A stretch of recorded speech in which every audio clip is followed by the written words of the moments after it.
Prosecution and Defense panels, my countrymen. In arriving at our decision today, we narrowed our concerns into four.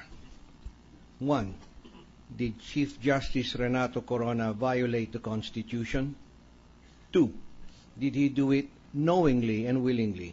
Three, was the violation of such gravity as to warrant his impeachment? And four, has Justice Corona betrayed the public trust? Ironically, the answers to the first two questions were supplied by the defendant himself.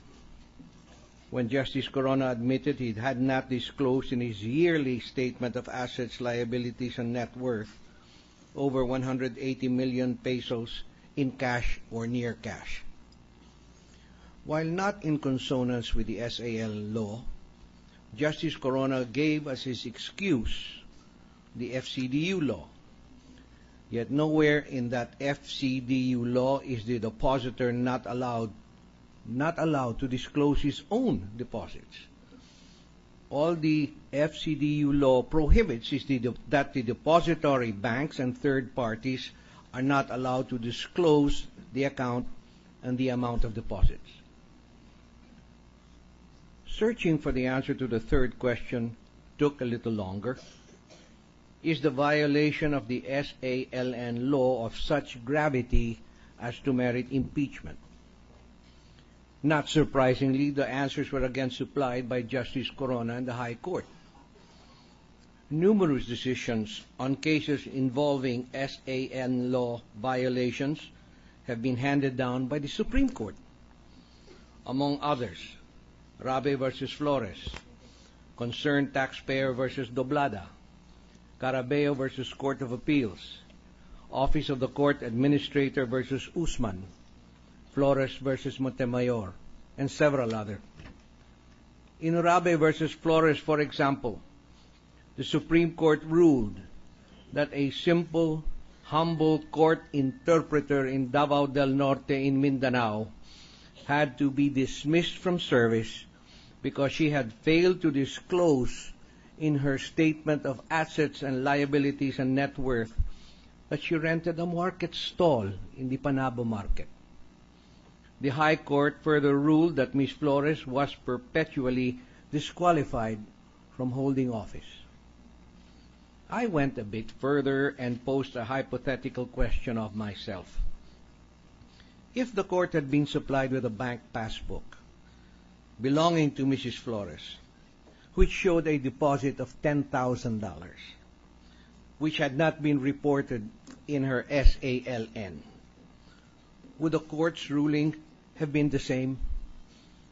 Dismissal and perpetual disqualification from office?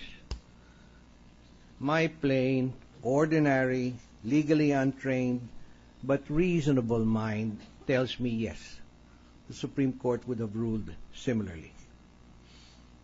If these public officers had been dismissed from office for failing to declare far less remarkable, far less valuable assets in their SALNs, despite and regardless of their excuses, then there is more reason to apply the law when the assets in question amount to over 180 million pesos. We should not penalize the poor man for stealing a bicycle, but rule that the rich man must first steal a Mercedes before he is subjected to a similar penalty. My fourth and last question was, did Justice Corona betray the public trust? Again, ironically, the answer was supplied by Justice Corona and the Supreme Court. For contained in the new Code of Judicial Conduct for the Philippine Judiciary, under Canon 2, which covers integrity, are two sections. 1. Judges shall ensure that not only is their conduct above reproach, but that it is perceived to be so in the view of a reasonable observer. 2. The behavior and conduct of judges must reaffirm the people's faith in the integrity of the judiciary. Justice must not merely be done, but must also be seen to be done. Mr. President, we all must face the Miss Floreses of our country, whether in Mindanao, the Visayas, or Luzon. We must be able to tell them that justice is, to the best of our ability, being applied equally to the rich and to the poor, to the powerful and to the powerless. The Senate Impeachment Court must restore the people's faith in the judicial system. The Senate must bring about guilty on Article 2.